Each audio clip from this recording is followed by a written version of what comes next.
And then when you go to investors, it's a lot of people being like, I don't know why I need this. My wife doesn't need this. I don't see why this is an important product, or I don't think this many people buy sex toys. The stigma and taboo, I think, especially in the US, has made it a really fascinating journey to be this type of startup.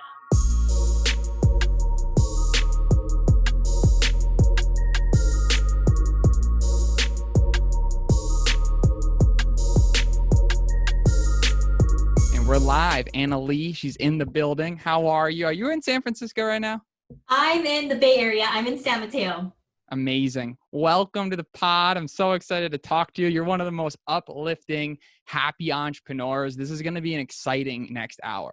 Oh, I appreciate it. Yeah, I'm excited to be here. Happy Friday. But yeah, I'm excited. Let's rock and roll. Happy freaking Friday. And you're doing amazing stuff. Forbes 30 under 30, revolutionizing the orgasm, something never really talked about nearly as much in just the tech world at all. You're definitely, a rarity. And I'm super excited just to dive into how you're going about this unique idea. But before we even get into that, I would love for you to just give a quick, brief background on what you're currently doing today for the listeners listening.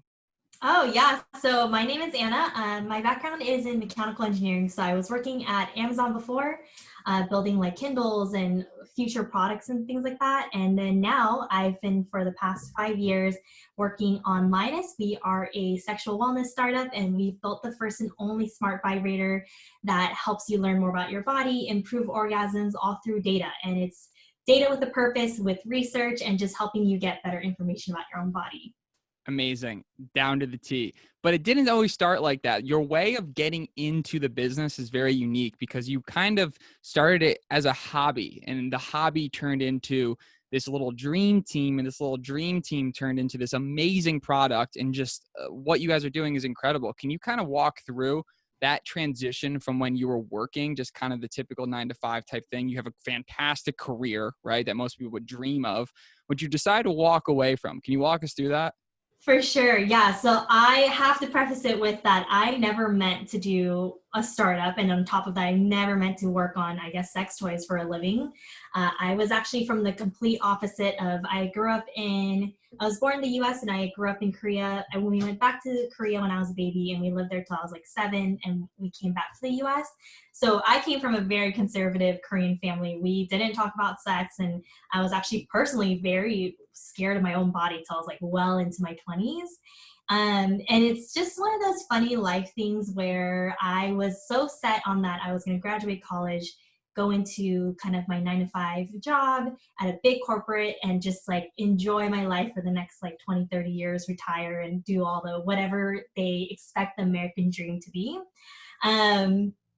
And it was just one of those funny things where I was doing it for a couple of years, and I loved my team. I was on such a cool team where it was called concept engineering. We were building products that are supposed to be 3 to 5 years out. That didn't always have to do with the Kindle. So we were What company was that with? Amazon. With Amazon. Amazing.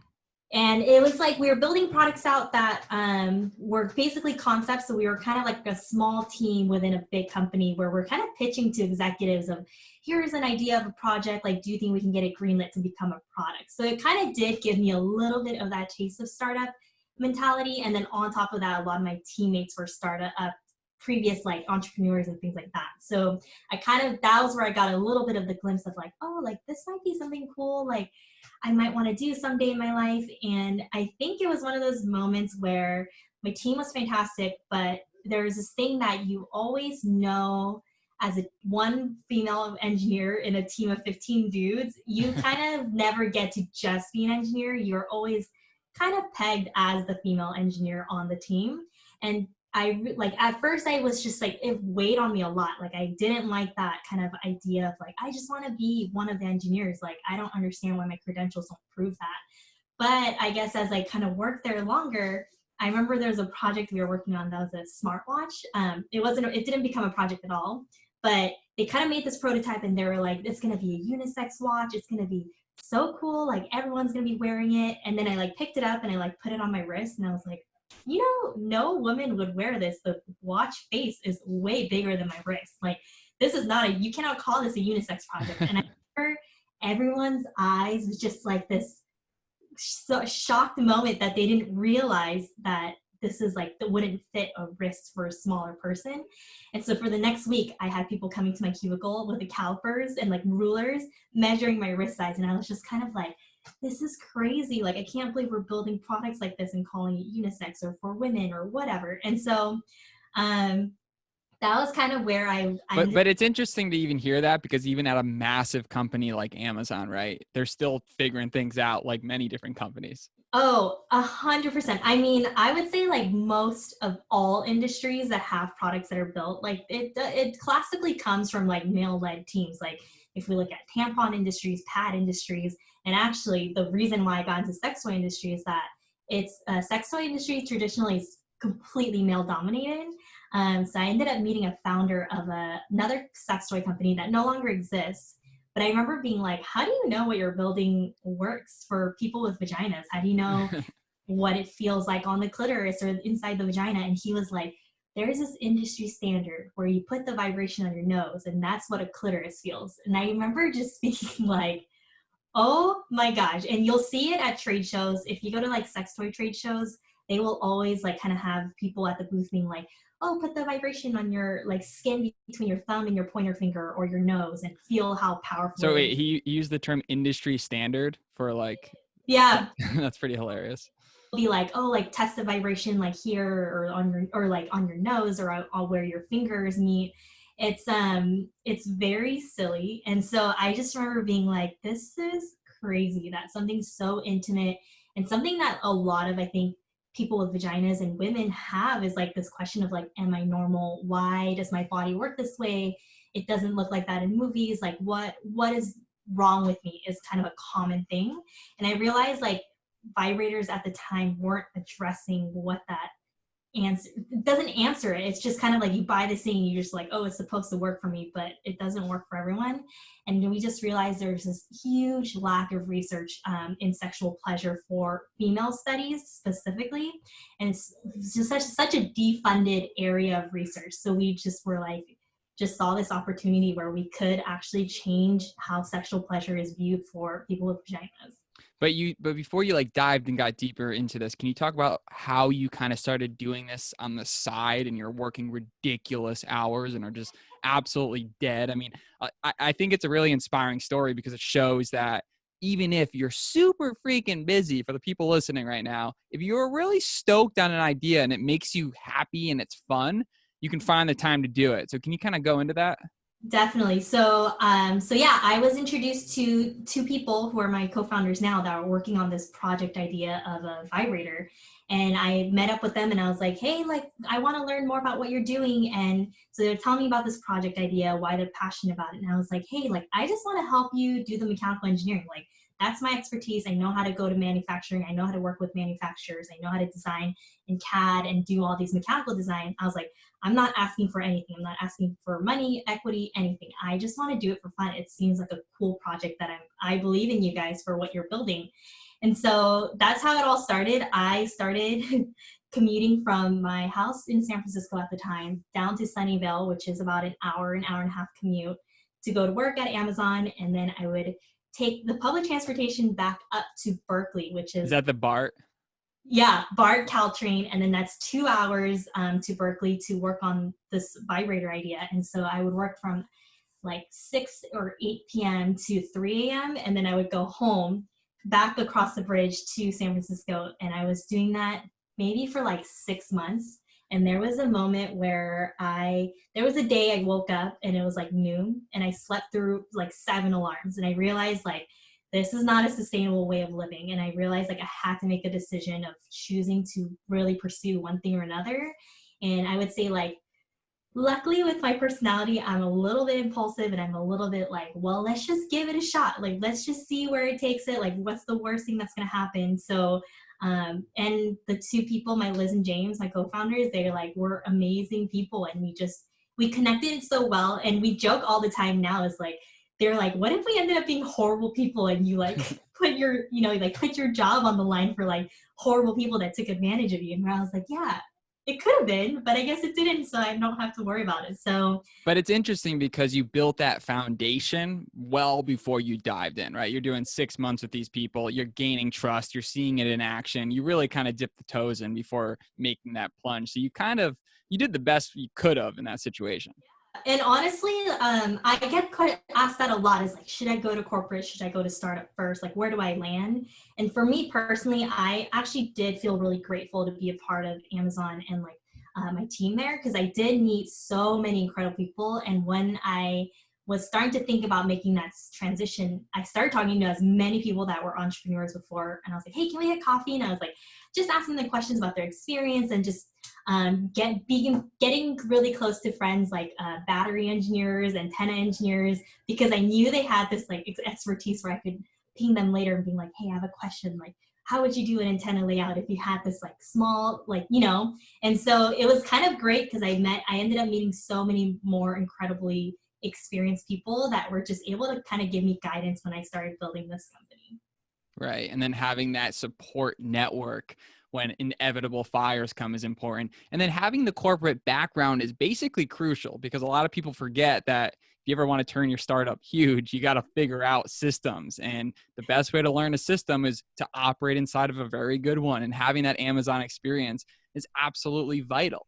And I think that sometimes it's almost dissed when you're like, oh, you work a 9 to 5. It's like, pathetic. It's like, dude, if you have a successful startup, you're working a 9 to 9, right? And you're gonna have to learn how to teach people to create a 9 to 5.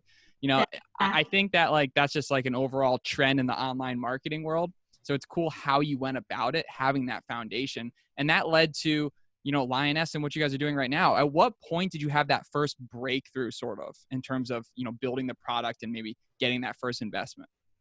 So when we first started, actually, we were building an AI vibrator. So the idea was that it was moving and like changing vibration just by knowing you better. So the more you use it, it would change more to kind of appeal to your likes and dislikes.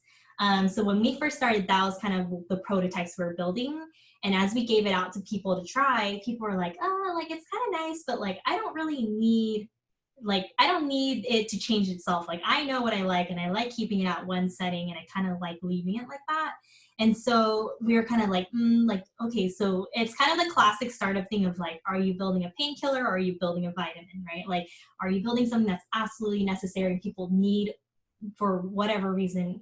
Or are you building something that's kind of like nice to have? And it was clear at that moment we were building a nice to have, but not for everyone. And there was a really great moment where someone was like, so how are you even knowing like how to change the motors and things like that? And I was like, we're like, oh, we're collecting data on like your arousal, how your pelvic floor movements are, your muscles are contracting and relaxing, which is one of the best indicators for arousal and orgasm. And she was like, oh, she's like, can I see that graph? And so we started showing her all the data that it's collecting. And that was the moment they were like, that's really cool. I would love to see that, because that's something you don't ever get to see about your own body, right? Like, and so we kind of realize this moment of like, there's so little research in sexual function for females. In fact, like I always have to tell people like the most recent study that's like really prominently still used to this day by like doctors, OBGYNs, is a study that was done in 1980s, and it was a sample size of 11 women. And that is like the data that we base all these sexual function, whatever, how the body works, is from a sample size of 11 people. That's wild, because you think about like such these massive industries that are in the sex toy world. Like, how are they not doing all these private studies continuously? I mean, even in just like the sexual wellness world, right? Like we put in billions of dollars into erectile dysfunction, like Viagra. All those people put so much money, and I can't remember the number off the top of my head, but I know erectile dysfunction is like less than 40% of people experience it.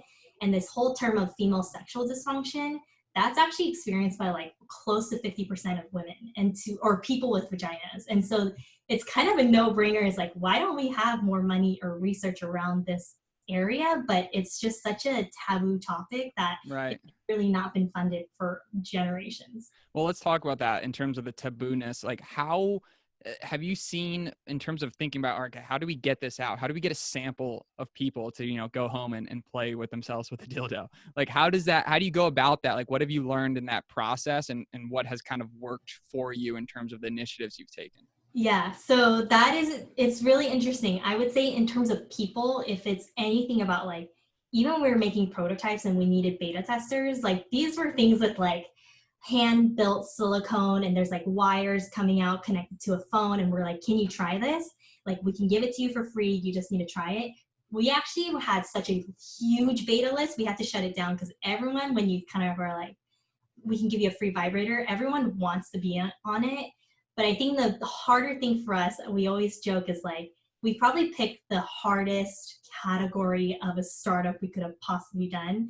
Because not only is it a hardware startup, which is difficult for, especially in the Bay Area. In every way, yeah. Yeah, it's not a sexy place to be.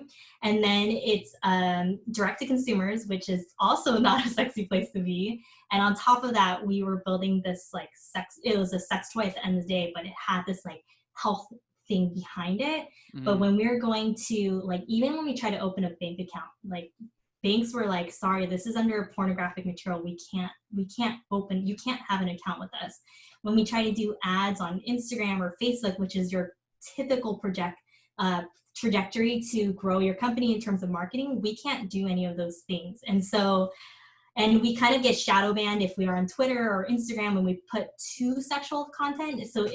And then when you go to investors, it's a lot of people being like, I don't know why I need this. My wife doesn't need this. I don't see why this is an important product, or I don't think this many people buy sex toys.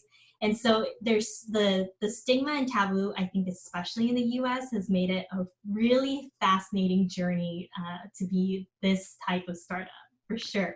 Yeah, I guess that investor has to ask his wife to answer that question, but in general, that's really interesting because like there's a lot of these parties, because I'm in the network marketing world throughout my life, and Mm-hmm. people have sex toy parties, and it's a pretty normal-ish thing among females. I've never heard of that among dudes, but it's a very normal thing where, essentially girls will distribute multiple sex toys, kind of like a party. Have you ever thought about using that type of model and like incorporating into those type of businesses? Yeah, so actually my co-founder Liz, our CEO, she actually came from a background of doing passion parties, which is what you're talking about, as a Tupperware model of Yep. Like bachelorette parties and things like that. So actually one of the big things we've learned, I think, at our company is that Liz and I, as like faces of the company, the more we're able to get out there and talk to people directly, we actually probably have a higher conversion rate when we are able to be out there and just talk about our story and why we're so passionate about this than any kind of like ads and stuff that we've ever done. So, and I think that really comes from like, both of us are like pretty, I don't know, like pretty introverted, like pretty nerdy. We're like both nerds at heart. We're like not super like outwardly hypersexual. We're just not those types of people. And we both grew up in really conservative families. And so I think when people are able to see us being just like humans, like just people out there trying to figure out their own bodies, just trying to figure out their own questions they have about themselves, and we're not like master. Well, you have to be so good at communicating because you have to make it not weird, which is like an ability, right? Because it's like you guys are taking such an intelligent spin on this whole deal that historically has been a weird, don't talk about subject. So Yeah. that's interesting just to see how your communicative skills have evolved. Oh man, that's been a really big one, fun one. Because I know when we first started, I even had a hard time like saying the word clitoris or vagina or vulva without like, I don't know, doing like this smirk. I mean, I do. Right. It's like the sixth grade, like whatever, like third, fourth grade when you have like sex ed class and they're like, all right, which sexual words do you know? And someone says testicles, Right. And then you're like, oh my God. But I think in the past 5 years, just doing this in and out has just been really like, I actually don't remember what's like too explicit and not explicit enough. Cause I will be at like a bar and just being like, okay, so like there's this G spot, right? Like, and then like historically there's like this clitoris with the clitoris. Like I'll just start kind of like answering all questions that I possibly can to anyone that asks. So I think it's good. I think it's good to continue to normalize it and just like have fun conversations around it, because otherwise it's hard. It's a hard topic, right? Well, the world is crazy and scary and nuts as it is. I mean, we're on a giant a giant rock flock floating in time and space, and we don't know what the hell is going to happen tomorrow. Hence the past, 2020 in a nutshell. So if you can enhance your own time, I think that needs to be talked about more. But no, it's interesting. I feel like this business could turn into something long down, like sort of like Aura, like, the Aura rings. Mm-hmm. I love it. I use Aura all the time. Every morning I wake up and I look at my like vitals to see how I slept. People are familiar with Fitbits and things of that nature. If it could get to that point where the app gives you so much feedback on your actual body and your own health that it becomes an addiction, like, because I'm like addicted to this, right? You get people like addicted to their tracking their orgasms. I mean, you're on to something. No, 1000%. So that's actually the biggest thing is we tell people it's a self-experimentation tool. Like, you get to be your own mad scientist about figuring out your own pleasure. So we actually do have really awesome, one I would say, like, I love to highlight is, so everybody's orgasm pattern is actually very different. So, and right now it's categorized into 3 types, which is the ocean type, which is your very classic, or not your classic, but it's when your pelvic floor movements are like squeezing and relaxing at a really rhythmic pace, and it doesn't really change in force. So it kind of looks like an ocean wave. So that's one type. That's usually the most common type. And then there's one that's called the avalanche, where during an orgasm, you'll squeeze your pelvic floor muscles really high, and then it'll drop down, but it's still in that rhythmic squeeze and relax, but the pressure goes down over time. And then there's your classic, what we see in movies is the volcano type, which is a huge explosion of force, and then it completely drops down at the end with no kind of rhythmic pattern. So every person is like one of the types, and there's probably more. We don't have enough research to see that, but so you don't really jump from one type to another type. If you're an ocean type, you're kind of forever an ocean type. So the fun thing is, once you're able to actually identify what type you are, you can see, like, for me, like a cup of coffee will change how my orgasm pattern looks. It looks a lot intense and looks a lot more like fun and longer, versus like a glass of wine will make me a pretty flat line for me. So that's like if I had a cup of coffee and then 3 hours later I had an orgasm, or is that like if I had a cup of coffee in the morning? Like, what's the time? I've done it like a cup of coffee and then like maybe wait 30 minutes and then tried using it. So kind of like your direct caffeine effect. And we've tried everything from like CBD lubricants, THC, and like we've had an athlete that had a concussion and she saw how it completely flatlined her orgasm. So it's really easy to see the nuances. It's just about the fact that we don't currently actively track it in the society. So the hope is when you have a Lioness, you can do all of that and see all the nuances of like, man, I realize like I use my Lioness a lot more like the last month of the week or the last week of the month, and you realize it's probably because of your hormone cycles and like where you are in your ovulation cycle. So it's really fun. It's like you truly are your own vagina scientist. So like in all of your data findings, like what has been the most fascinating discovery for you that maybe might not be as important to other people, but you're just like blown away by it? Oh man, so I did an art. It was a time like maybe 1 or 2 years ago when THC lubricant, as like THC came more on the mainstream market.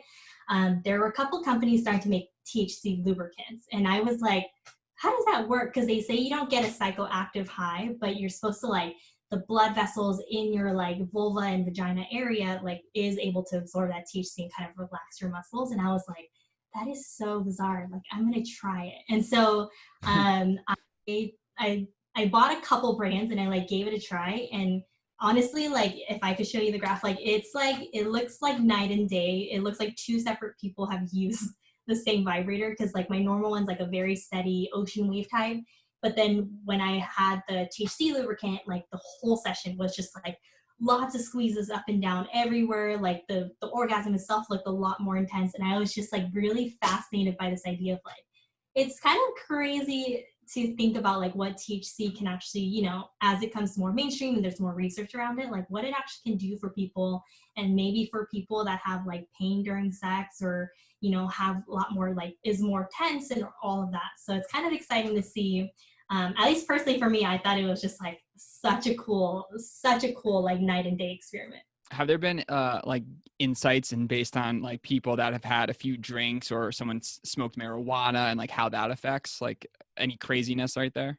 Yeah, definitely. So I would say, the biggest ones like, can I buy CBD is going to be different than THC. And I think the answer is always like CBD is, it's a totally different thing. It's a lot more about like being relaxed and being more calming. And so you'll see different, like more chill effects, I think. But THC, I think you can definitely kind of see that people have much longer orgasms in general, and it's just a lot more variance in your pressure in your vaginal walls. So that's kind of an exciting one. We've actually partnered with a couple of THC companies like Ease and Bay Vape Pens before, where we gave it out to our Lioness customers and they got to actually experiment themselves. And it's almost consistently like THC is kind of your really changes how your orgasm looks in general, which is really, really fun. It's like a fun experiment if you live in a state that's legal to do. Have you built like a solid die-hard custom? Do you have some customers that are obsessed, or where are you at kind of in that first 1,000 true customer realm? Yeah, so we've started shipping our products. We've been around for 5 years, but we actually only started shipping our products out 2.5 years ago now. And honestly, the most beautiful thing is that I think one of the things we thought were that we were going to get purchasers that were going to be in the late 20s to late 30s, kind of like in like metropolitan cities and kind of like, oh, I'm, independent. I'm going to buy a vibrator for the first time, whatever. But actually our like biggest fans and the people that have been the most supportive from day one have been our 50 plus community. And I think it's because it's such an underserved community for especially people with vaginas and like postmenopausal, post-pregnancy women, where your bodies are completely changed or changing over time. And it's like, well, there's never been a product, like I don't want to buy this super phallic pink and purple glitter vibrator, like, that looks like a rabbit or a dolphin or whatever. And they want something that's more, just feels a little bit more like clean and neutral and things like that, but also this idea of being able to give them data and the feedback around that. So we've had amazing customers that constantly reach out like, I've tried this thing on myself and I've learned this thing about me, or sent these people screenshot their graphs and they send it to me and Liz and it's like, can you look at it? Like, what do you think about this graph? Or we've had like a person that was 7 years old and she was like, I had my first orgasm because I was able to kind of track what was working for me and what wasn't. And that was the first orgasm I ever got to have. And so we've kind of gone through this huge, beautiful shift of like, not shift, but like we've just seen so many people just like having so much fun being like owning their own experience and just like enjoying this whole process. So we've actually also had a musician who used her data and she actually made music with it. And so she like released a song that was using her orgasm or her arousal graph data points as like the beats. That's interesting. Could music and sound waves influence your orgasm just by itself? I'm sure it could. That's something that we've always been like, we should talk to Spotify and see if they'll link us up with their app on our app and see some cool things we can do. Like, Well, it's cool because like you add a classiness to this whole experience, right? It's not this dungeon experience like, peace out, where have you been? It's like, oh, I'm out here Bill Nye in my own body. And I think that it opens this new wave where 5 to 10 years down the line, I can't imagine it happening anytime soon. Maybe you'll find a way to get big companies like Facebook and Twitter to understand those boundaries. Because as we can see, times change pretty quickly. yes, that is definitely a big one. We always like to say, like, since we started 5 years ago, yes, like a lot has shifted. There's a lot more spotlight and money in femtech and sex tech in general. Like people are seeing the dollars that are in this industry and kind of knowing to, put more attention and love into this kind of entrepreneurship realm. But I would still say yes, like traditional old school companies or just like bigger companies still have a long way, I think, to go in terms of taking female sexual pleasure as something that's worth like either doing advertisements for, putting investments into like your classic CPG companies and all of that. So there's still a little bit to go. I definitely do see the shift as we kind of see more companies coming up in this realm. Amazing. First, I just got to call out. It's pretty hilarious that my dog barked and it probably your dog heard its bark and then he barked. I was like, hopefully you can't hear that. No, it's dual barking going on. In this journey, as you progress and as you move forward, what is have you ever had that moment where, the Elon Musk moment where you're just like, damn, we're cash strapped. It's now or never. Has it gotten stressful or do you find it more fun still? Oh, of course it's gotten stressful. So I love when people reach out to me and like, I'm thinking about doing my own company, like what's some advice? And I think for me, the overall lessons I've learned is like, you have to learn to love the grind, and you have to learn to love like that you're so passionate about what you're doing, like your mission to do this company, that you'll stick through all the like thick and thin of how hard it gets. Like we've had moments where we were like all sitting in a coffee shop being like, okay, we have like how much money do we have in the bank account? What do we tell our, all our employees? Like, where do we go from here? Like, how do we save ourselves and make sure this company still exists? And I think we've definitely had those moments where I'm like driving and you're just like, you miss your exit by like 8 exits because you're just like in your own thoughts of like, what am I doing? Like, is this even like worth my time? Like, what have I been building for the past 5 years? Like all of that. I think 100% those moments come no matter what startup you're in, big or small, no matter how much money you've gotten funded, you're going to have those moments of like figuring out where you're going to go from there. And so of course we've had those moments. Yeah. You just have to kind of, I don't know, for us, like I'm so grateful to be in an amazing team of people that are so passionate about this mission of like bringing more research up front for female sexual pleasure, and like working with academic researchers and scientists and doctors. So for us, I've just been really grateful of like that we're all in that hustle, and there were moments where we all took a year of no pay, or there were times where we had no health insurance for a little bit, and I was like, yeah, that's always sketch. close, like I can't afford to break my leg right now. So we've had those moments. I'm not saying everyone should, those aren't glamorous or like right for anybody, but yeah, we've had those moments where we are all like willing to do that to kind of keep this company. That's human passion right there. I mean, everyone needs hobbies. And if you can you genuinely enjoy building this company. You enjoy the science behind what you're doing. You enjoy the mission. And it's something that, yeah, you might get, overworked and you might get stressed out, but you're not just turned off, no pun intended, off of the whole idea, right? Like you see the big picture, you see the milestones, the whole pioneering. And is it interesting talking to media sources? Because I'm assuming media would eat your company up. I mean, just the headlines themselves are so captivating. It's a little bit polarizing. I think it really depends where you kind of go for media. Like we've had like amazing reception from like Cosmopolitan or Glamour, and just kind of like your more like traditional, like open to talking about more sexual wellness. But I know like when we tried working with the PR agencies, they're like, we're gonna get you on like ABC network, or like all these like big like Good Morning America, like whatever, like all these things, and then they're always like, okay, they all said no, it's too sexual, like they're not ready to talk about it, they're not comfortable talking about this kind of topic. So we've gotten kind of a little bit of both. Like either sometimes people are super jazzed and they're so excited that there's this product that's coming out or is out that has this wellness and health aspect and this science aspect of it.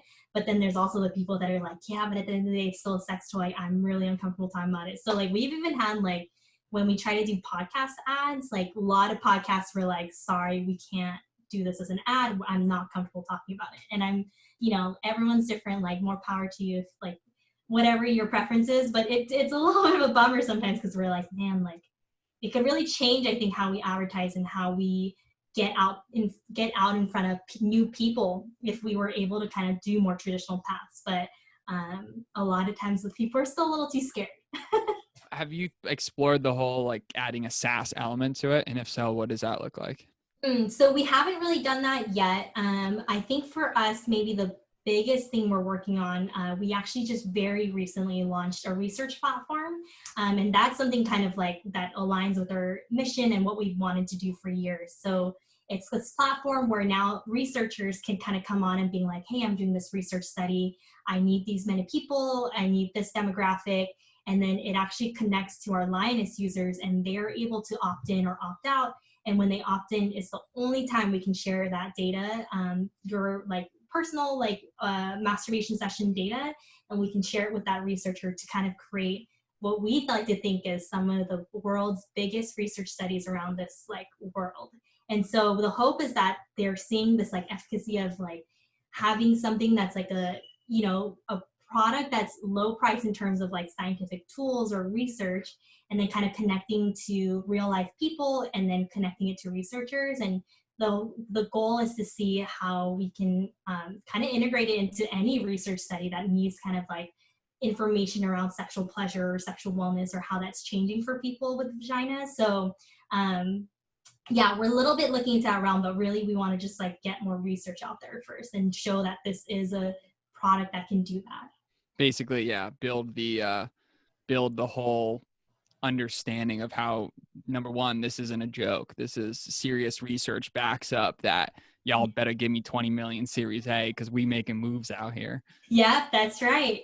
What's the patents like in the sex toy industry? Is it, and how does it compare to maybe other industries that you've explored? So the sex toy industry is really interesting when it comes to patents. Like everyone has their products and, you know, technology patented as they should, but it's a little bit interesting. And I think this overall goes with like our experience in like certification process or anything. Nobody really knows how to deal with sex toys. And so whenever a professional document comes through that's like, we need to get FCC certification, you know, for our sex toy, like, or FDA actually made this like very specific exclusion for sex toys because it sounds like they didn't want to deal with, you know, having a bunch of sex toys come and FDA having to approve it. So sex toys are not actually under FDA approval or requirements or anything like that, which can be horrible because you get terrible products and materials that are used that aren't actually body safe. But that aside, so when you look at patents, a lot of times I think whoever's reading the patents, a lot of times is like, I don't know, that sounds very like different and whatever. So yeah, it's approved.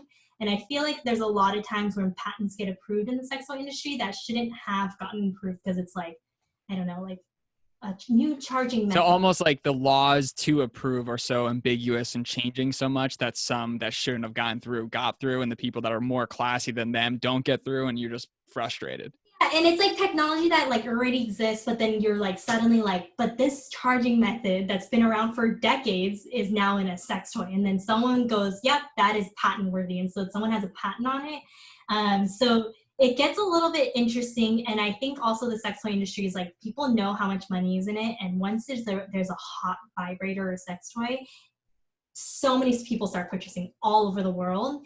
And so like 80 different copycats will come, right? Like, for example, suction vibrators became like this it product, I think 4 years ago.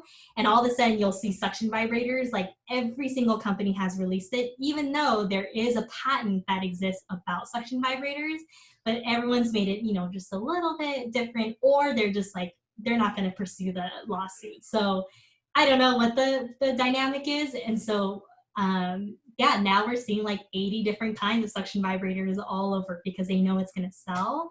So it's the patent world. I think the sex toy industry is really interesting to look at. There's definitely patents I've come across that I'm like, how did this get approved? Like this should not have gotten approved. So yeah, it's a little bit of an interesting wild west, I think, in that area. Can you give us a little experience of sort of the UI that you guys have built in terms of your app? So that's been a really interesting kind of experience for us to go through as well, because it's the hard thing I think for us is, you know, when people ask like, well, who's your competitor? There's currently no vibrator out there that is kind of giving you data and information around your arousal, your pleasure, and your orgasm. And so we were kind of like, how do we build something that, you know, people are familiar with, but it's this completely new concept of like looking at arousal and orgasms that no one's ever shown data wise to any, you know, general media. And so the flow of the app was like, we started looking a lot at like other body tracking kind of things like sleep apps or fitness apps and all of that to kind of adopt those kinds of same similar concepts and starting putting in our app of like, okay, like that's how we're going to show it.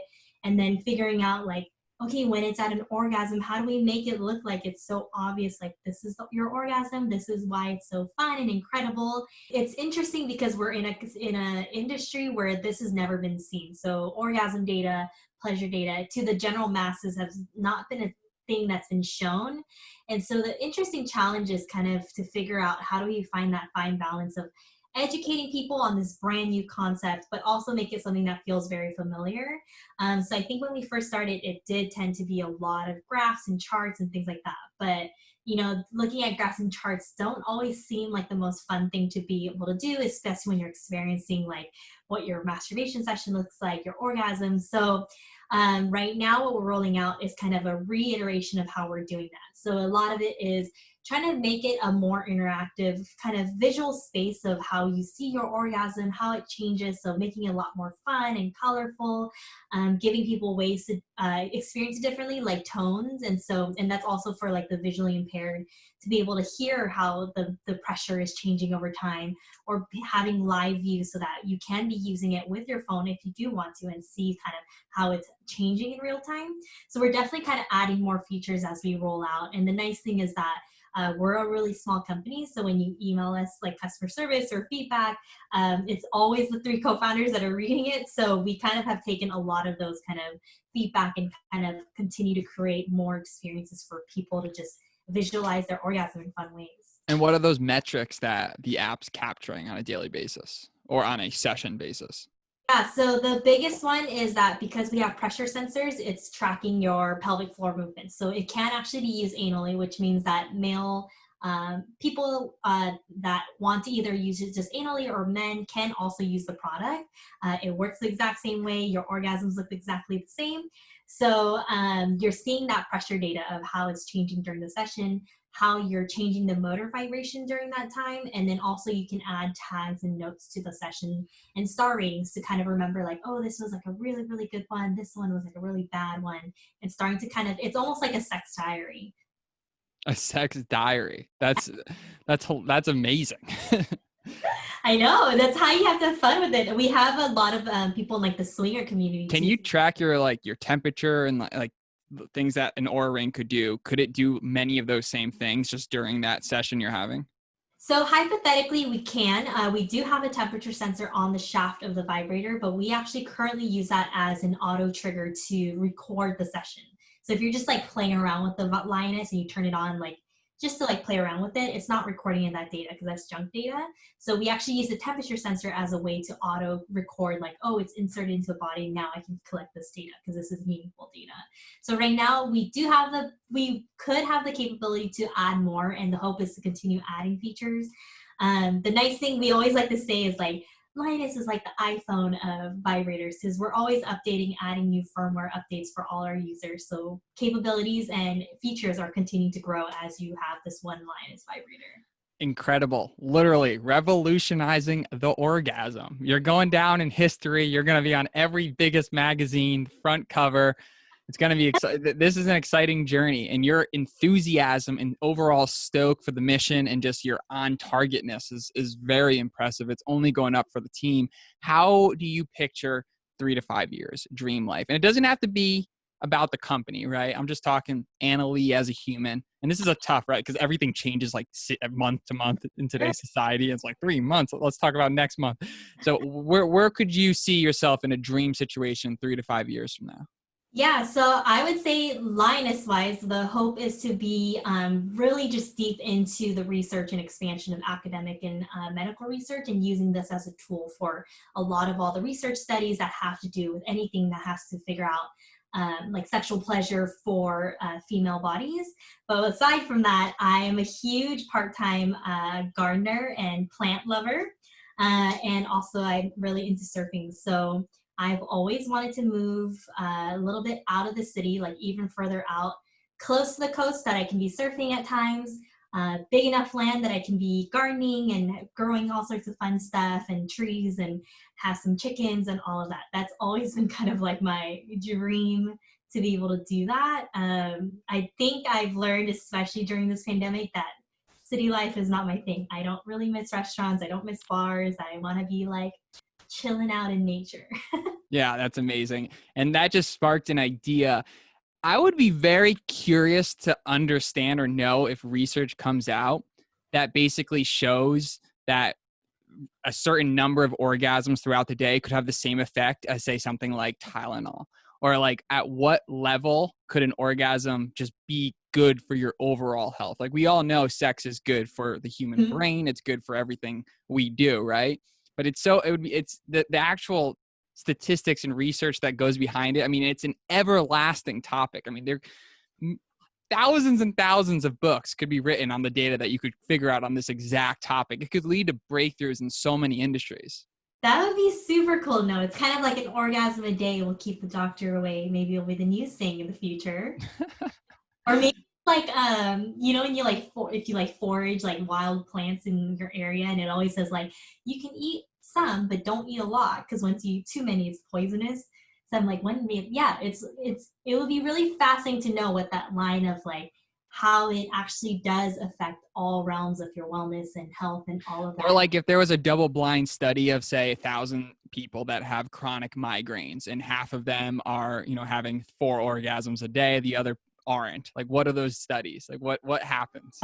Yeah, that would be super cool to know, because that would be such a fun, what a fun medication to help you with your ailments in the future.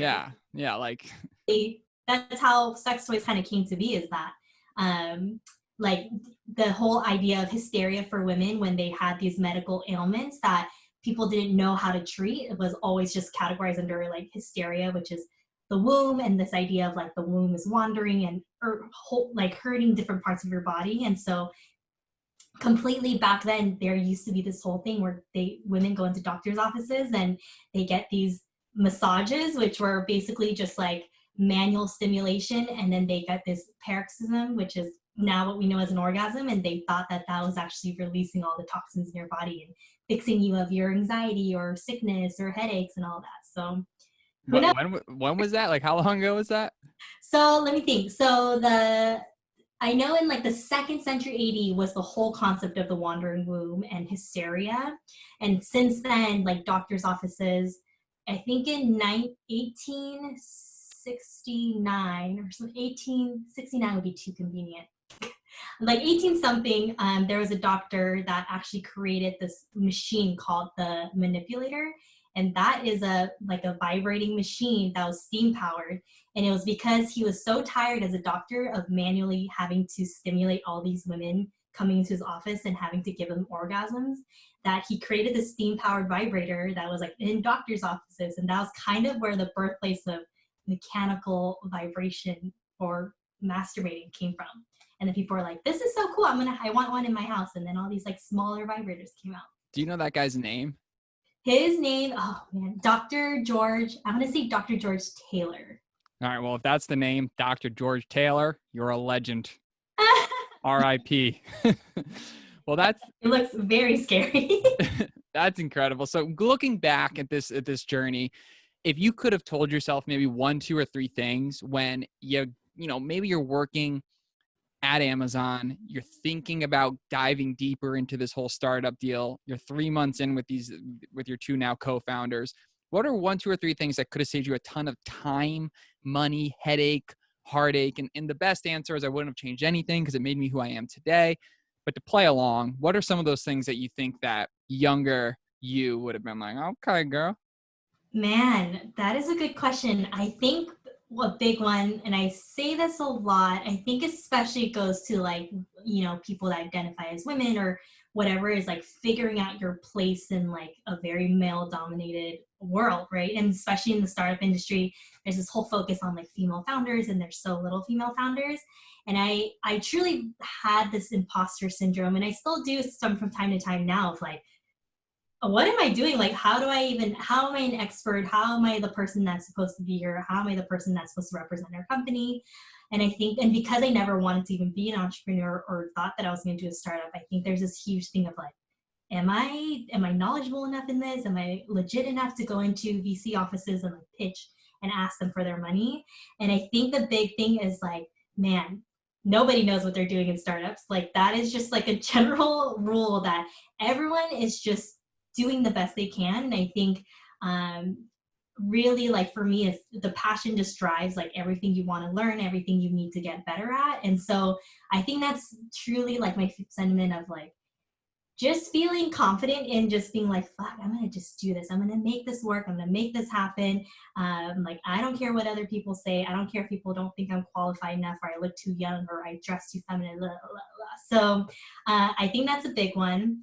And I think the other one, I would say, and I say this to a lot of college students, is I really wish I took more philosophy and history classes in college. And I went to Cal. It's one of the best schools to learn kind of the history and philosophy and all the beautiful like liberal arts studies. But because I was an engineer, I was like, I don't need any of this. I don't need to learn how to write, like whatever. I don't need this in my life. And I think a big thing in startups is you cross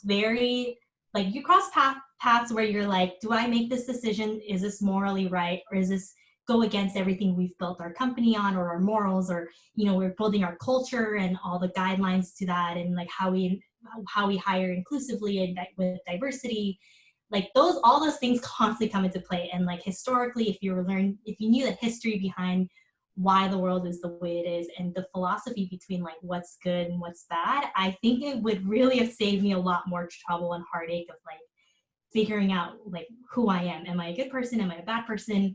I really wish I did more of those kinds of things when I was in college. And I mean, I can totally do it now. I've looked at Coursera classes to like kind of like start that whole journey. But I think it's silly to be like, I'm an expert in one thing and I'm going to be only really good at one thing, because there's going to be millions of people that are way better than you in that one specific thing. But when you're an intersection of a couple things, right, and the little skills that you build around it, I think that makes you the person that is the only person that can really do that in that skillful way. So I'm a huge proponent on like having intersectionalities of, but also being really good at one thing, but just having an overall greatness in other things as well. That was amazing. I really liked what you said there. And I totally agree when it comes to the fact of being able to go toe and toe with somebody, but on your playing field, right? There's people out there that we think of, they're just untouchable. They're legends. You know, how do you even have a conversation with somebody that has built a company to, you know, multiple hundreds of millions of dollars, or has just done a feat that just seems so almost impossible? But it's like that human might be very good at a few really good skills. But if you take him out in the, you know, in the kitchen, you start going chicken pie, like apple pie versus apple pie, you might find yourself being better than that person in many different things. And the idea there is you are valuable. You just got to meet people in certain sectors and find those common denominators. And I think those are what some of the best connectors and networkers do, because yeah, obviously, you know, super entrepreneurs, they're not the best at everything, but they assemble the pieces of everything. And I try to put that thought process even into the podcast when meeting amazing humans. Like, hey, look, obviously I'm intimidated. Whoa, like we got Anna in the building, like damn. But the fact is that if you can meet somebody where they're at, you can go toe and toe in any way in a startup, with talking to investors and raising capital and pitching people in some weird circle at, you know, sex toy parties, whatever it may be. You know, you figure out the vibe and you chase it. Totally. Yeah. I'm a huge thing of like, if you have skills that you're not good at, like don't waste your time like stressing about trying to get really good at this skill. Find people that fill that need and just get really freaking good at the stuff you're naturally kind of picked up on, and you can hone to be better and better faster. Because otherwise you're playing in your other people's playing field, exactly like you're saying, and you're never going to be able to compete in that. Well, I appreciate you coming on the show. I know our audience does too. This is definitely one of the most interesting podcasts we've ever done. And you're a pioneer. You're a pioneer. We're grateful you graced the cast. How can people learn about the product? How can people send you inquiries? How can people get on the beta? Like tell the people how to get involved. Yeah, so you can always come through our website, lioness.io, and then all our social media is Lioness Health. So I would say our website is a little bit more fun because it's a little bit more in depth and in detail. We write a lot of the content and blog posts were started by all the co-founders. So we write a lot of fun things like anal plugs or anal play 101 or how to do edging or what toys you should use if you have couples, all of those fun things. So you should check us out. And yeah, if you ever have questions, come on to our like help@lioness.io. I guarantee you one of the co-founders is reading it. And if you're like, this message is for Anna, and it goes pings directly to me. So if you have questions or you want to reach out, please do, or onto my social media or whatever. Well, we appreciate you. I'm looking forward to staying in touch. Again, thank you so much for your time. Can't wait for this to come out. I appreciate it. Thanks for having me. All right, till next time. Thank you for listening to another episode of Len Jones Party of Two. If you enjoyed it, please leave us a review and subscribe to stay up to date on our new episodes. And remember, hope is not a strategy. Keep making moves. Till next time, peace.